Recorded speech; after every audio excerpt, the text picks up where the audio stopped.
Hello mga Bebe Loves! Kabahay na kami. Saglit lang kami na muli-muli sa Sweet guys. Nag-shopping din si Scott kanina sa Maya. And pakita ko sa inyo yung napamili niya. But, bumalik ulit tayo guys sa Zara. Kasi grabe yung mga sale na naman nila. Sobrang nakakaloka yung sale. So, bumili ako ng long sleeve na turtleneck. Ayan. Na meron siyang button dyan. Very simple lang siya, mga bebe ko. And, whoop, another one as well. It's very, very pretty. Ang nagustuhan ko dito is yung kanyang button. I really like the button, guys. Ayan. It's very cute siya. Pang-partner na kahit anong OOTD. And trousers. Trousers. Tama ba yung pagbigkas natin? I really like these trousers, guys. Medyo may konting luwang lang siya sa akin. Pero mag-belt tayo. But, it's very comfortable siya. Akala ko hindi siya bagay.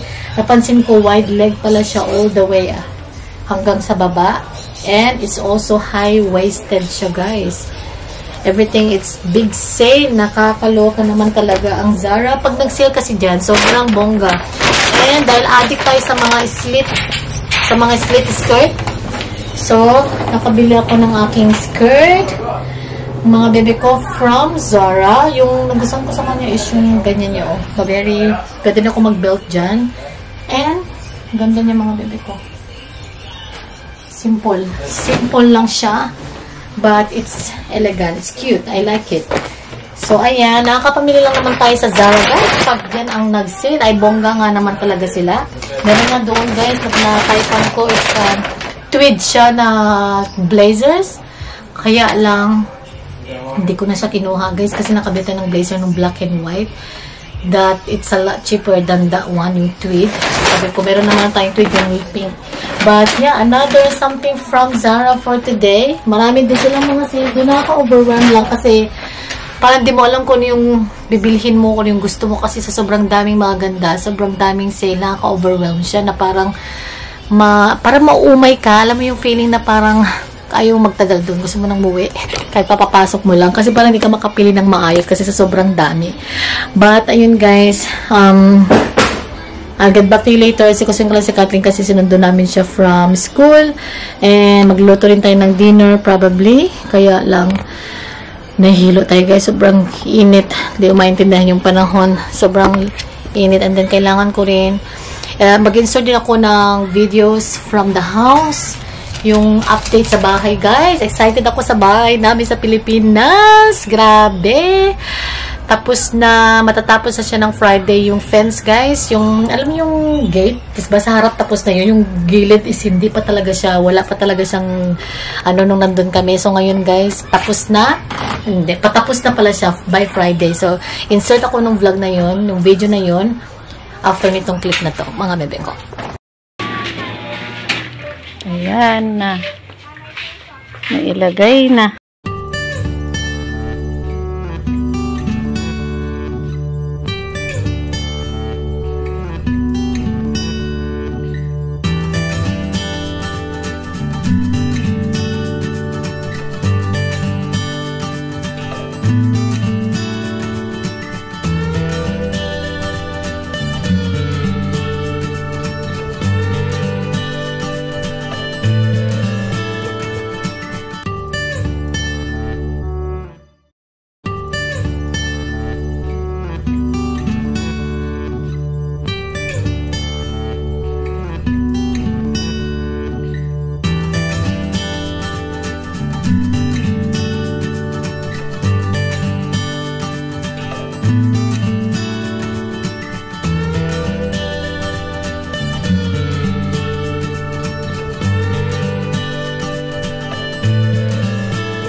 Scott.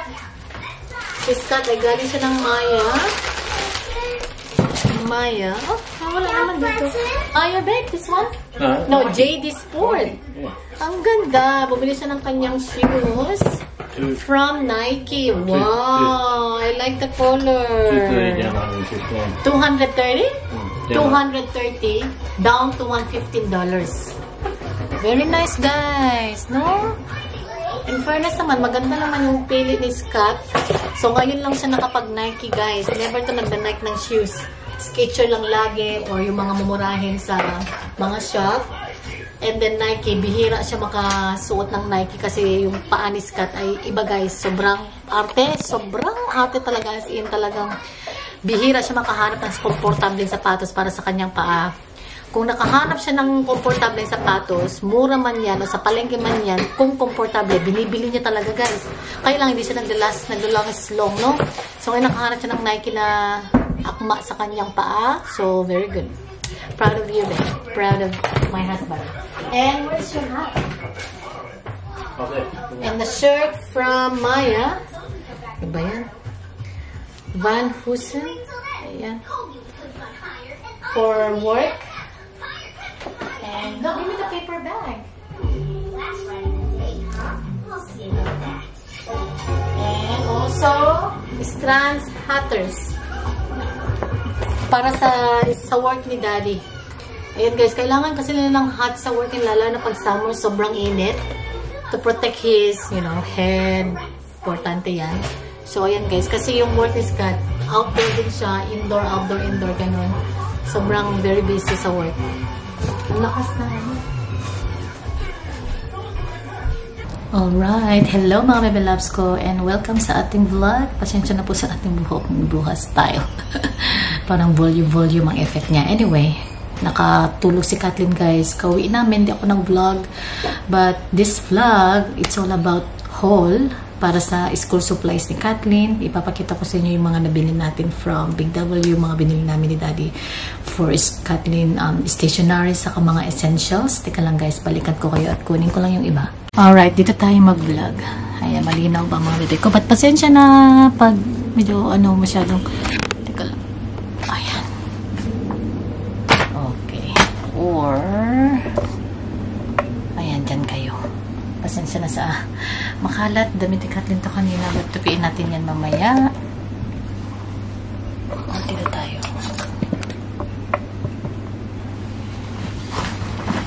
So, ayan. Dyan na lang kayo mga bebe ko. Okay. Galing kami ng Big W. So, nag-send sila ng leaflets or yung mga kailangan ni Kathleen para sa eskwela niya. And we've got this size A4 document wallet. We've got 1, 2, 3, 4, 5, 6, 7, 8, 9, 10 pieces. And bumili na rin ako ng name labels. Write and iron on para sa kanyang clothes. Ayan, mga bebe ko. And we have 4 whiteboard markers. 4 pieces. And Kathleen also have the 12 twister, wax twister. I'm sure this is the crayon. Mga ko. Ayan. And then we've got stick magic. Dalawang tatlo. Ayan. And Kathleen chose red scissor. Yellow yung pinik niya kasi may red to, guys, eh. But I'm sure yellow yung pinik ni Kathleen. And then after that, sa Lowe's, hindi ko na ipapakita sa inyo, guys, kung nung school si Kathleen. But we've got her library bag, mga bebe ko. And also more socks for Kathleen. More socks. Ayan. Okay. And for the sport shoes naman, kailangan nila ng white. Like full white. So, we went to Rebel. I've got the size 12 for Kathleen. Dapat yung kukunin namin size 11, pero 12 na lang para mas matagal niya pang magamit. And it's comfortable naman. Magsa-socks naman siya and sakto naman sabi ng lalaki. And they grow so quick. And yeah, it's very nice. It's one of their popular at saka comfortable. Very comfortable, guys. Mukhang malaki siya. Pero nasunuot ni Kathleen. Bibili ako ng extra insole siguro nito. Pero nung sinuot naman niya kanina, okay naman sa kanya. Dapat 11 kunin ko. Sakto niya yung 11, pero half thumb. So, kailangan full thumb yung space. So, but this is how it looks from ASIC brands. Ayan. Kasi dun sa school nila, Kathleen, for the school rules, kailangan lang it's white only. Yung kanilang sport shoes. Kailangan white. There's nothing else. Any brand, basta white shoes. So, kinuha namin yung maganda-ganda na yung maganda talaga yung brand pa niya para long-lasting din na kami mag-repurchase ng after 2 months, 3 months, at least talagang long-lasting siya. And then, Art Smock. Art Smock. Tama ba yung pagkaano ko, guys. But, I got the red color for Kathleen. Because she loved the red. And then, maganda rin to, guys. Perfect sa uniform din nila. And the clear book. Like clear pouch para sa kanilang headset. Ilalagay ko yung kanyang headset dito. Nasaan na yung headset niya? I put it somewhere yung headset niya. Kasi kailangan ziplock daw. Pero ito na lang yung kinuha ko. Hindi ko alam kung allowed to. And then tissue box. And then kailangan din ng Dettol na antibacterial wipes. And I've got 4 undies for Kathleen, just for everyday to go to school. Yung parang siyang short undies. More comfortable. And I've got some labels as well na ididikit ko sa kanyang mga stationery. Mga bebe ko, ayan, for stationery. And also sa kanyang, siguro ito, it's like books or nakalimutan ko pala. Ay, yeah, books and basta bili ako ng extra, guys, para kung ano man yung sangkit sila ididikit. Sa wipes, ganun. And bumili ako ng 2 shape bag tag niya. Ito yung kanyang pinili. So, perfect kasi matching siya sa kanyang uniform. It's a blue, red, but more on the blue. Yung kanilang uniform, like a navy blue. So, ito yung pinili niya. And then, susulatan ko na lang to ng permanent na this bag belongs to. So, ilagay ko yung kanyang pangalan. And then, for the school rules, hindi naman nakalagay dito ko nung school si Kathleen. So, I'm happy to share it with you guys. Sobrang stricto kasi private. It's a Catholic private school siya. And that's why everything has to be uniform.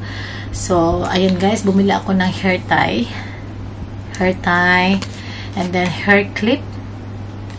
And also, hair tie and clip na din. Hindi ako kumuha ng headband kasi mahuhulog lang yung headband.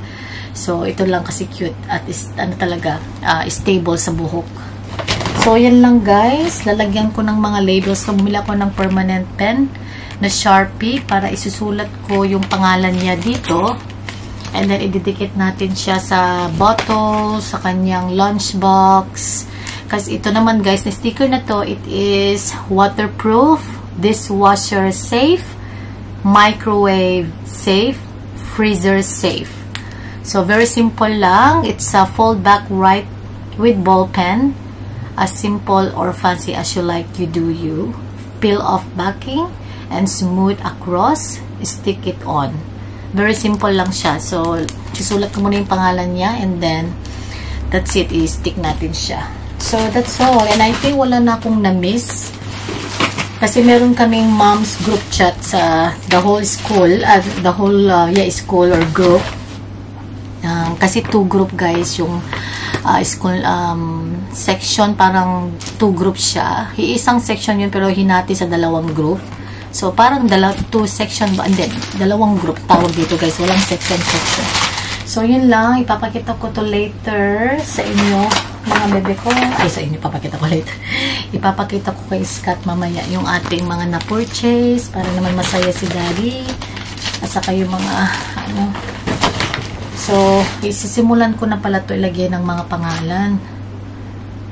Para, excuse me, paano ko kaya ito ilagay sa mga pencil case niya? Kailangan ko pala bumili ng malaking pencil case ni Kathleen, no? Para lagyan ko ng mga pangalan. I-stick ko dito yung mga pangalan, no? Kasi kailangan pala, my God. Tapos ito din, lagyan ko ng mga pangalan to dito o sa likod. Kasi they need. Saka yung scissor niya. Eh, paano ko naman lagyan yung scissor niya ng pangalan? Ah, dito. Ewan ko guys, parang first time ma'am, first time lahat. So, hindi ko alam kung paano ko to sisimulan. Kasi, pero I'm gonna ask them. Kasi first time ko talaga. And kailangan nang i-organize. Ilagay yung mga pangalan niya sa mga stationery, sa mga essentials niya. Kasi yung iba dito, I'm not sure kung iiwan doon or dadalhin niya everyday. Hindi ko alam guys. Kasi, everything is new talaga. Hindi ko alam. But anyway, that's all. That's it, pansit.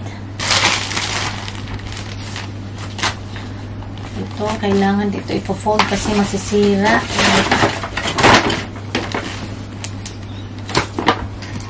Hindi ko alam paano ko to sisimulan, guys. Kasi, how do I, kausapin ko, tatawagan ko sila.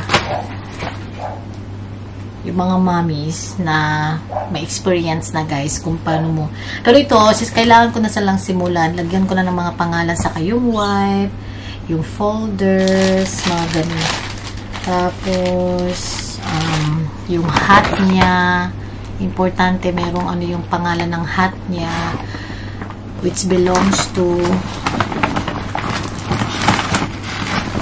Kaya sobrang busy na naman guys kasi ito yung aasikasuhin natin for this coming days. Kailangan ko na nga siyang simulan ngayon eh. Pero i-organize ko muna lahat and then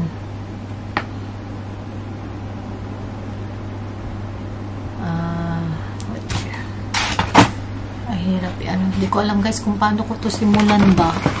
Like, ito lagyan ko ng nail saka yung mga tissue.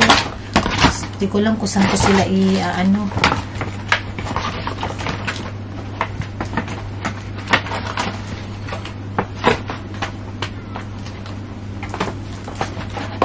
Nasaan yung isa? Ito, ba't isa lang to? Dalawa to eh. Where was the other one?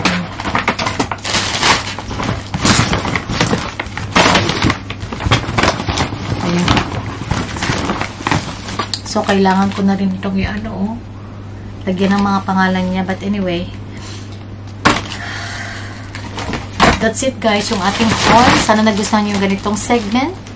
Gusto ko lang share sa inyo at i-document yung mga ganitong bagay. First time ma'am, mayroon talaga tayong estudyante na kailangan may, alam mo yun, pag kindergarten na talagang nasa proper, ano na sila, yung talagang school na sila, Monday to Friday, mag-uniform na sila, meron na silang mga homework, meron na silang, alam mo yung, magbabangon ka na ng umaga, prepare, lunch niya, ng mga ano niya, to go to school. So, it's gonna be very, very busy. At kailangan ko mag-labels, guys. Dapat ang kinuha kong labels yung sa Bright Stars kasi nandun na lahat. Sila na yung maglalagay ng pangalan ng anak mo. Pero hindi ko kasi siya naisipan na kailangan pala in-order ko siya ng 2 weeks or 3 weeks early. Kasi pag ngayon na, guys, hindi siya darating on time. Tapos yung mga bagay na kailangan namin iwan sa school, lalagyan ko na yun ng pangalan. Kaya, naguguluhan ako, guys. But anyway, let's leave that for this kindergarten, pero definitely for next year, like year 1, gagawin natin yun para kay Kathleen, para hindi na ako mahirapan. Dikit na lang tayo ng dikit, hindi na tayo mag-aayon para dumikit or magle-label ng pangalan, ganun. So yun guys, thank you so much for watching. Please like, subscribe, and we hope to see you in our next one. Bye bye.